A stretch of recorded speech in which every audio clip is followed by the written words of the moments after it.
काफ़ी पुराने राजा महाराजाओं के ज़माने की बात है। एक राज्य में एक बहुत ही बड़े ज्योतिष रहते थे। वो ज्योतिष अपने विद्या से जो भी कहते थे वो बात सही होती थी। ज्योतिष जी की पत्नी गर्भवती थी। ज्योतिष जी की पत्नी को बच्चा होने वाला था। जिस दिन बच्चा होने वाला था उस दिन ज्योतिषी जी ने एक औरत को बुलाया। उस समय हॉस्पिटल में नहीं बल्कि घरों में ही बच्चे को पैदा किया जाता था। ज्योतिषी जी ने उस औरत से कहा कि जब मेरी पत्नी का बच्चा पैदा हो जाए तो तुम एक नींबू दरवाजे से बाहर फेंक देना, तो मुझे समझ में आ जाएगा कि बच्चा किस मुहूर्त में पैदा हुआ है। ज्योतिष की बात सुन के उस औरत ने कहा कि ठीक है, और ये बोल के वो औरत ज्योतिष जी के घर के अंदर चली गई। ज्योतिष जी दरवाजे के बाहर बड़े बेसब्री से अपने बच्चे का पैदा होने का इंतजार कर रहे थे कि आधे घंटे बाद ज्योतिष के दरवाजे से एक नींबू बाहर आए। नींबू के आते ही ज्योतिष ने उस समय का आकलन करने लगे और देखने लगे कि किस मुहूर्त में बच्चा पैदा हुआ है, क्या वो मुहूर्त सही है या नहीं, बच्चे का क्या नाम रखा जाए। इन सब चीज़ों को जब ज्योतिष पढ़ रहे थे, देख रहे थे, तो ज्योतिष जी ने देखा कि उनके ही पुत्र के हाथों ज्योतिषी जी के मृत्यु होने वाली है, यानी उनका ही बच्चा ज्योतिष जी को मारने वाला है। उस मुहूर्त को देख के, उस आकलन को देख के ज्योतिष जी बहुत ही सदमे में पड़ गए। ज्योतिष जी मन ही मन सोचने लगे कि एक तो मेरा बच्चा ऐसे ही नहीं हो रहा था, और अगर एक बच्चा पैदा हुआ तो उसके हाथों मेरी मृत्यु लिखी हुई है। उसके बाद ज्योतिष जी बिना किसी को कुछ कहे, बगैर कोई संदेश दिए चुपचाप अपने घर छोड़ के चले गए। और इस घटना को करीबन 5-6 साल बीत चुका था। ज्योतिष जी का लड़का बड़ा हो चुका था। ज्योतिष जी का लड़का अक्सर अपनी माँ को पूछता था कि माँ, पिताजी कहाँ हैं? तो उसकी माँ हमेशा यही कहा करती थी कि बेटा, हमें कुछ पता नहीं। जब तुम पैदा हुए तो तुम्हारे पिताजी ने अचानक घर छोड़ के चले गए। हमें बिल्कुल भी मालूम नहीं वो क्यों गए, कहाँ गए, किस लिए गए। तभी ज्योतिष जी के लड़के ने मन ही मन डिसाइड किया कि मैं भी अपने पिताजी की राह पे चलूँगा। मैं भी अपने पिताजी की तरह ज्योतिष बनूँगा, ज्योतिष विद्या सीखूँगा। उसके बाद वो लड़का धीरे धीरे ज्योतिष विद्या पढ़ने लगा, सीखने लगा, और वो भी बहुत ही बड़ा ज्योतिष बन गया।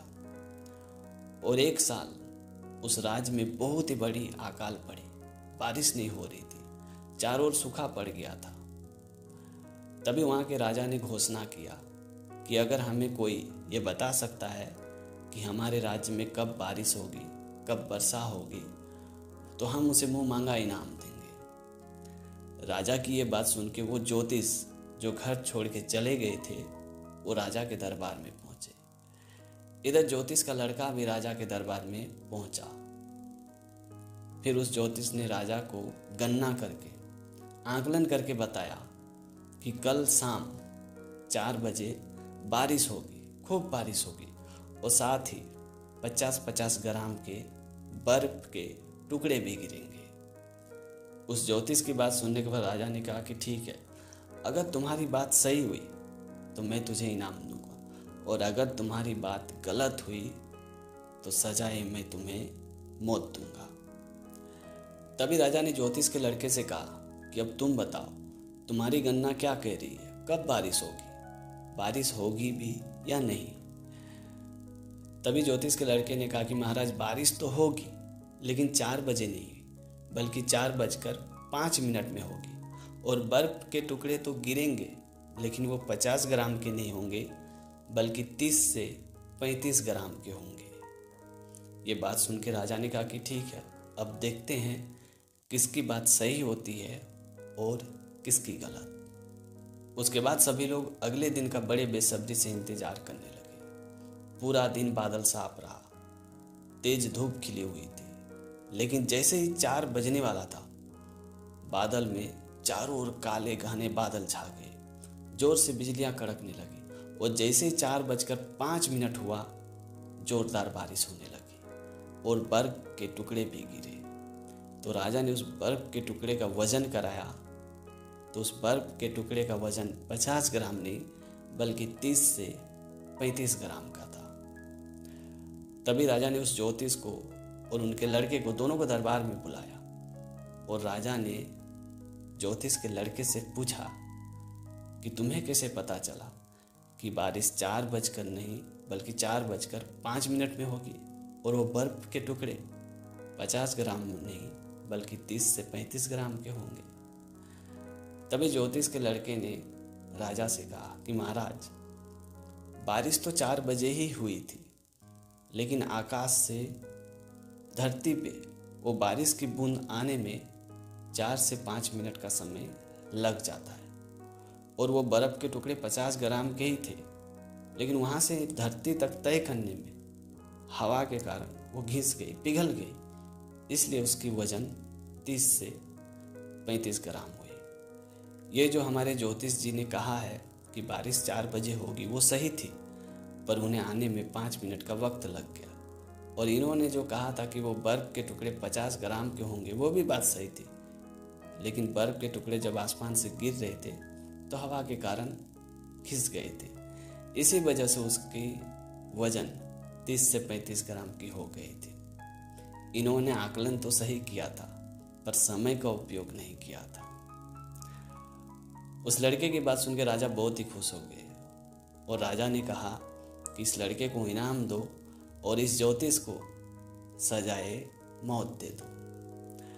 तभी ज्योतिष के लड़के ने राजा से कहा कि महाराज, आप मुझे इनाम मत दीजिए, लेकिन बदले में इस ज्योतिष को आप सजा मत दीजिए। तो राजा ने कहा कि ठीक है, तुम्हारी जैसी मर्जी। उसके बाद ज्योतिष और ज्योतिष के लड़के जब बाहर गए तो ज्योतिष ने अपने लड़के से पूछा कि तुमने इतनी सही सही ज्योतिषी विद्या कहाँ से सीखी है? तुमने कैसे बता दिया कि 4:05 में बारिश गिरेगी, बर्फ के टुकड़े 50 नहीं बल्कि 30 और 35 ग्राम के होंगे? तभी ज्योतिष के लड़के ने ज्योतिष से कहा कि मैंने आपकी लिखे हुए किताब से ही ये सब बातें सीखी है, मैं आप ही का लड़का हूँ। आपने जो आकलन किया था कि मेरे पैदा होने के बाद मेरे ही हाथों आपकी मृत्यु होने वाली है, वो बात गलत थी। दरअसल जब मैं पैदा हुआ था तो मुझे होश नहीं था, इस वजह से वो औरत मुझे मार मार कर मुझे होश में लाया। मुझे होश में लाने में उसे करीबन 4-5 मिनट लग गया था। जब मैं रोने लगा, उसके बाद उस औरत ने एक नींबू ले और दरवाजे की ओर फेंक दी। जब आपने उस नींबू को दरवाजे में देखा तो वो समय मेरे पैदा होने के 5 मिनट बाद का था और आपने मेरे समय के पैदा होने के 5 मिनट बाद का आकलन निकाला था। इसी वजह से आपको सही जानकारी नहीं मिली कि मेरी राशि क्या है, मेरी राशि भोग क्या है, और इसी वजह से आपको ऐसा लगा कि मेरी हाथों आपकी मृत्यु लिखी हुई थी, जो कि ये सरासर गलत था।